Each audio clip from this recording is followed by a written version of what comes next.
How to log in WhatsApp using a Facebook account. If you guys are facing issues to log in into your WhatsApp using Facebook account, then this video might help you out. Without further ado, let's get started. First of all, open WhatsApp on your mobile device. Once you open the WhatsApp account, click on Get Started.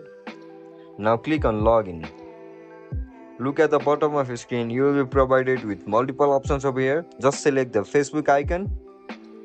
Once you click on Facebook, now click on Continue. Once you click on Continue, you will be forwarded to this section. Click on Continue.